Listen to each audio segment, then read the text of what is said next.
Hello everyone, the Army of Light Earth Division, the boots on the ground. It's Shawna L. Francis and today is November 6th, 2024. Thanks everyone for joining me for Decoding the Living Word. We are looking at the Bible in detail, specifically recently Revelation. We are channeling the Order of Melchizedek, who wrote the book of Revelation and Genesis, among other things in the Bible. Maybe you are taking a break from the U.S. coverage of the election here.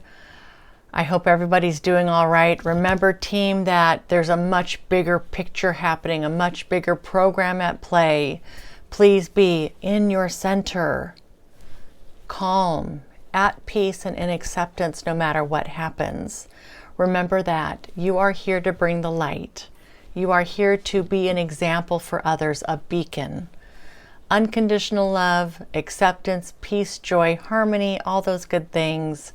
Now's the time to really turn it up, guys. There's going to be a lot of angry people on either side, no matter which way this election goes. Just remember who and what you are in truth and what this is in truth here on earth.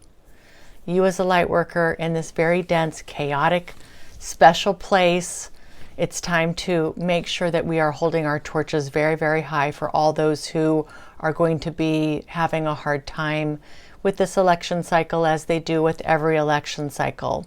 Okay, team, I hope you're all doing great. Thanks again for being here. It is 1:15 in the morning. This is another one of these nights with Melchizedek. It just took forever to get through this, and there's not a whole lot here, but what is being said here is quite beautiful and amazing, and I hope it's inspiring for you. Bear with me as I walk through this and work through this with all of you at such a late hour in the morning, early morning. Okay, so the last couple weeks have been tough. You know, last week's channeling was tough. Today is much more uplifting. Really, again, just resetting where we're at with the bigger picture of things. Last week, you know, we're talking about the 7 seals, and there are 7 trumpets as part of the 7 seals. And last week we talked about fire and smoke and sulfur and what that meant. And the week before that we talked about really what's coming in the next 100 years, which is going to be quite intense. And remember, team, that this is the Order of Melchizedek's best estimations based on what they see happening today. It is their forecasts of these timelines, of multiple timelines that may be possible.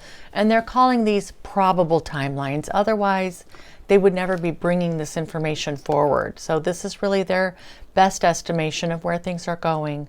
All of this is subject to change. All right, guys. So we today talked about just one chapter in Revelation here. This is chapter 10. I am going to read this for you. It's not super long. Bear with me. And I think it just provides some good context for those of you who may be tuning in but haven't had a chance to read Revelation yet. Or maybe you don't plan to read it, which is fine. I'm really glad that you're here. This is heavy stuff. And there's just times when I'm like, oh, maybe I'm not the right person to bring this information forward. It just gets so intense. And I know it's so very, very important to Melchizedek that we get this right and we bring the words forward that are really meant for today's audience. You know, Revelation was meant for today. We've entered the end times. We have entered the ascension. It is the time of Armageddon and all these prophecies coming forward. So, you know, and there's some tough stuff here, but it's all going in the right direction. It's exactly where we need to be. All right, team. Chapter 10. Then I saw another mighty angel coming down from heaven, wrapped in a cloud with a rainbow over his head, and his face was like the sun, and his legs like pillars of fire. He had a little scroll open in his hand, and he set his right foot on the sea and his left foot on the land, and called out with a loud voice like a lion roaring. When he called out, the 7 thunders sounded. And when the 7 thunders had sounded, I was about to write, but I heard a voice from heaven saying, "Seal up what the 7 thunders have said, and do not write it down." And the angel whom I saw standing on sea and land lifted up his right hand to heaven, and swore by him who lives forever and ever, who created heaven and what is in it, the earth and what is in it, and the sea and what is in it, that there should be no more delay, but that in the days of the trumpet called to be sounded by the seventh angel, the mystery of God, as he announced to his servants, the prophets, should be fulfilled. The mystery of God, as he announced to his servants, the prophets, should be fulfilled. Then the voice which I had heard from heaven spoke to me again, saying, Go, take the scroll which is open in the hand of the angel who was standing on the sea and the land. So I went to the angel and told him to give me the little scroll. And he said to me, Take it and eat it. It will be bitter to your stomach, but sweet as honey in your mouth. And I took the little scroll from the hand of the angel and ate it. It was sweet as honey in my mouth, but when I had eaten it, my stomach was made bitter, and I was told, You must again prophesy about many peoples and nations and tongues and kings. Okay, that's where they had me stop the first time, and that's all I'll be reading out of the Bible. Okay, so there's a lot of imagery there in that one chapter. Excuse me, with a little frog in my throat. And here's what Melchizedek had to say about this. The little scroll, bitter to the stomach, but tastes like honey on the tongue. The mystery of God revealed. The scroll in these passages represent the kingdom of humankind, the kingdom on earth, humanity's domain. The kingdom of humanity of which we speak goes well beyond the physical bodies, the vessels that each of you inhabit. It is the resonance. It is the field. It is the consciousness. It is creativity and expression.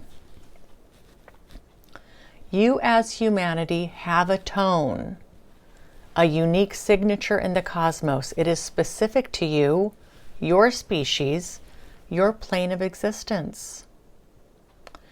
Let it not be confused with a ringing of a bell or a sounding of a horn. The tone of which we speak goes far beyond sound. It is life itself, expressed in harmony, making itself known through frequency and vibration, through light and dark, through color, and through sound. Often when I am visualizing or imagining Melchizedek in their more pure essence, I see rainbows of light, but also there is tone there, and it's quite vast. Hard to describe, but so I kind of get a little bit of what they're saying here. It's not like it's a tone, a literal tone, although sound is part of it. Frequency is tone. Color is tone. Thoughts are tone. Energy is frequency. Light and dark are tone. So just trying to give us a bigger picture of the tone, the resonance, the field that we as humanity express as. It continued here. In the beginning there was the Word, and God was so pleased. What a beautiful creation, a bright and exceptional expression of Source. You, dear friends, are the mystery of God revealed. It is time for you to know this. It's time for you to remember. This is how you surpass this current state that you find yourselves in. And really, I mean, that's really what this ascension is all about. They continue here. The intonation, the expression of Source, embodied and alive, exceptional, unique, and vibrant. We wipe the dark soot from your faces. We wash your feet. We swaddle you in white linen so that you may once again know yourselves as expressions of God. Christ consciousness embodied, pure in heart, pure in form, yet dampened in spirit in so many ways. Excuse me. The seventh angel, the seventh trumpet. In this case, in these passages, ushering in the time where humanity in full, on a mass scale, understands who and what they are in truth, not as a concept, but as a birthright. Reclaiming your beautiful natures, reclaiming your ability to love unconditionally, to work together, to be as one, to be gracious in heart and open in spirit. Once again, smiles returning to your faces, and you're able to breathe more freely and rest your weary bones. They had me go ahead and continue reading in the Bible after this, and it went for, I think I read all the way up through the end of chapter 19, but we really didn't get into that too deeply. I think that was just a little bit more preparing for the next kind of things that we're going to be talking about. But they did continue here. Okay. The bottomless pit, the lake of fire and brimstone. These images are important symbols, and they describe very real aspects of this human experience. And again, guys, what they talked about in the last few videos, the devil, Satan, really being of the negative reptilian ilk, and that hell is real and it is perpetrated by the negative reptilians. This is not anything that is natural to humanity. That is a state of consciousness where you are held in darkness and tormented for eternity. The ascension is going to lift this and stop it from happening. So the fire and brimstone, the lake of fire and brimstone, the bottomless pit, again, all these things coming out of Revelation. These images are important, and they're talking hell is very real here on this plane of existence. Then they continue here. Let us also say that because humanity is living in such a time where the stakes are so high, the intensity reaching a fever pitch, having a broader understanding of the forces at play here will allow you a bit of respite. Please, dear ones, they said, take a nice deep breath with us. And with that exhalation, sink into the knowing that all is heading in the right direction. Humanity, perfect in God's vision, will be restored to its pure essence. The deepest, darkest rules, and those who have come up with these rules will no longer have the ability to engage and subjugate through these rules. Humanity, with the help of a vast consortium of guides of light, will be liberated, and the new earth will be free at last. Please, dear friends, they said, do not be afraid of what's coming. Our latest messages have many of you spinning in your minds about the potential destruction and the chaos that we have forecasted. As stated previously, the darkest of the dark must come up to the surface to be seen, to be witnessed, and then to be emancipated. This is a battle of consciousness. It is the quintessential good versus evil. However, with an involved understanding of what that really means in these times of ascension. Restoring balance is the main objective, and humanity is well on its way to doing just that. The light, as well as the dark, will continue to grow in equal measure for a time. As the light is turned up, what lurks in the shadows are illuminated for all to see. This is the phase of awareness, and seeing is allowing into consciousness. And conscious awareness allows one to have clarity and to be in choice. It's the beginning of your freedom, dear ones. It's the beginning of your freedom. And that's where they ended it today. Okay, so let's talk a little bit about this last paragraph. We went through this timeline where they talked about the next 100 years, and then they talked about the possibilities for 4 or 5 generations out, 250 years, this next 7th trumpeting here.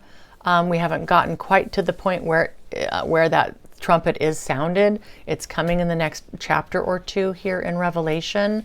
But Melchizedek here is setting the stage for really the push to move through all of this denseness, all of this darkness. It must come to the surface. It must be seen. It must be experienced to some degree. And bringing the light as light workers is what's going to help counterbalance this darkness in these coming times and in today's times, in this moment, in this exact moment that we sit in. All of this is in motion. All of this is moving forward. All of this is progressing. And the intensity, they're saying, is going to continue to grow on both sides. Remember this bifurcation of consciousness that's going to be happening now, where those who are kind of along that path of light, service to others, Christ consciousness, and those who are continuing their journey more toward 3D, more density, these things will really start to split more and more further apart as we go. So again, team, it's so important that you hold the light even as things get more intense here. And there's a really good chance that you're going to come back and continue your path of light in future, quote unquote, future incarnations to help continue the momentum that we are building here today. So again, it's all going in the right direction. It's going to be painful for many. But again, as they said here, allow there to be a bit of respite, knowing that where we're going, it's important and it's necessary in order to illuminate all this darkness, to bring it up and to emancipate it. I know this is hard, and I hope this is making sense on some level, hopefully on a deep level. All right, so I'm going to leave it at that. I want to let you all know that I will not be making a video next week. I've got some friends coming in to hang out here in Mexico. I'm super excited about it. And we'll be doing some grand mission adventures, no doubt. So in the meantime, I hope you're all doing well. I will miss you next week. If something comes up that needs attention, I will certainly make a video. But otherwise, I will see you in a couple of weeks. Thanks again for being here. I love you all so much. Take care. Mwah.